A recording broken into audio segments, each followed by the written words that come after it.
tidak masalah.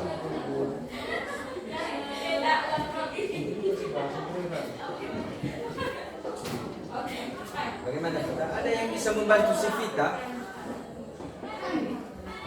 Ada? Si Elon? Coba. Bahasa Inggris. Bahasa Indonesia Pak. Saya ingat tahu. Explanation text is text which explains or read the phenomena differs. It includes both natural and social phenomena. Dan kemudian kita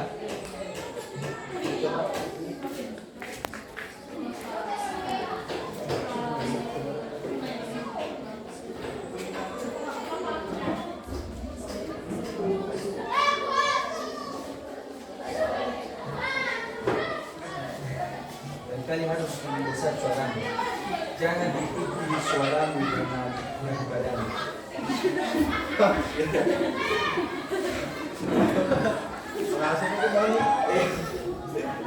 Jadi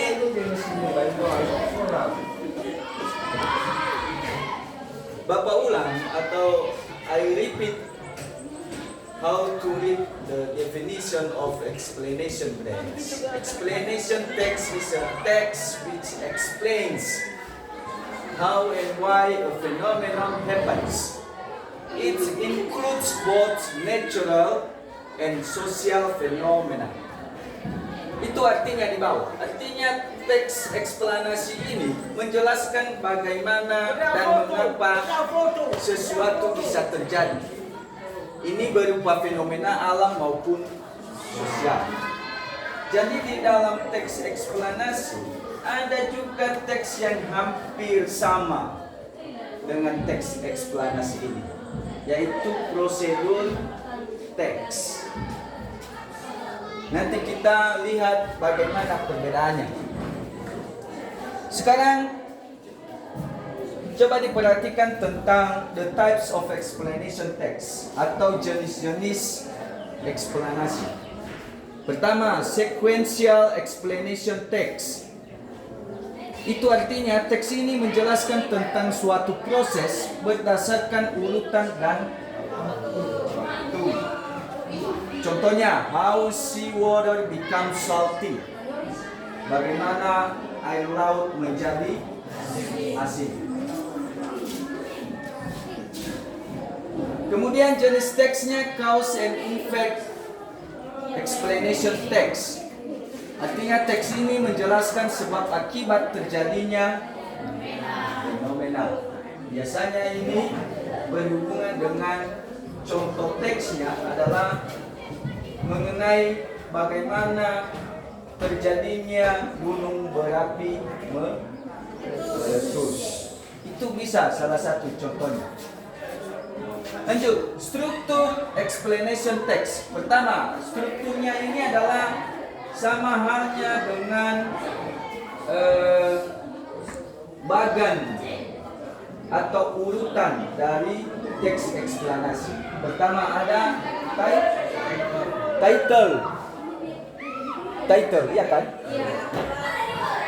Kemudian general statement. Lanjut explanation dan terakhir conclusion. Title itu artinya judul.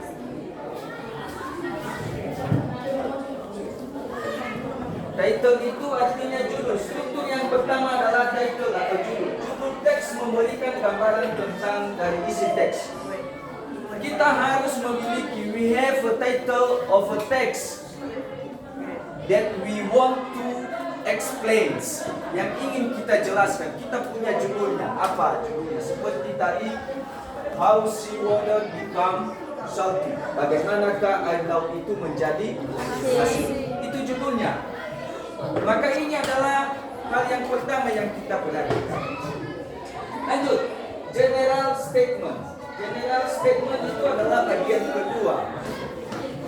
Bagian kedua dari teks eksplanasi. Apa yang dimaksud dengan general statement ini? Menjelaskan tentang gambaran umum mengenai hal yang dijelaskan.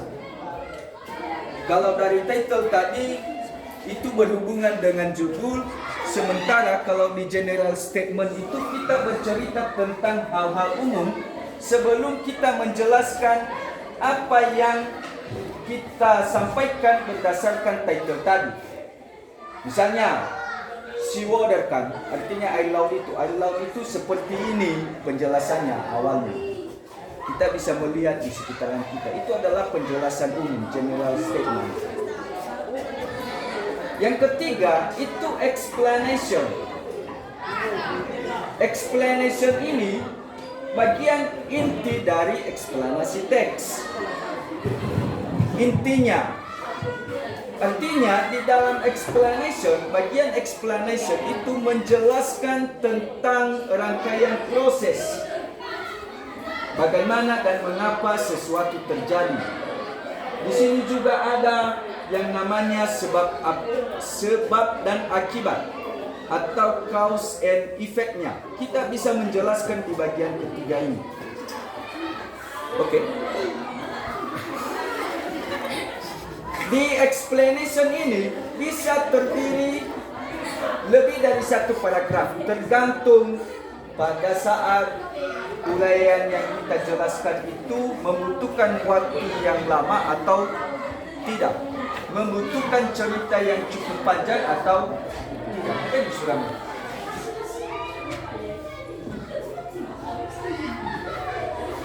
Lanjut, yang terakhirnya di struktur teksnya adalah conclusion. Bagian yang terakhir adalah kesimpulan. Seluruh proses yang sudah dijelaskan sebelumnya. Kita simpulkanlah yang kita jelaskan tadi. Itu dia conclusion. Itu bagian dari struktur teksnya. Selanjutnya, language features of explanation text. Language features ini artinya kaidah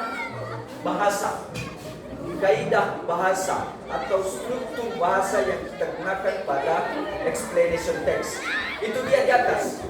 Pertama, simple present tense. Kita menggunakan kata bahasanya menggunakan simple present tense. Ada lagi passive voice. Kemudian kita menggunakan connective words. Dan yang terakhir technical terms. Kita lihat satu-satu apa itu simple present tense.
Simple present tense. Artinya simple present tense ini sebenarnya bentuk waktu sekarang. Kita lihat rumusnya. Ini apa rumus simple present tense? Saya kurang tahu entah kamu dari kelas 10 sudah mempelajari 16 bentuk waktu dalam bahasa Inggris. Dan ini bentuk waktu yang pertama.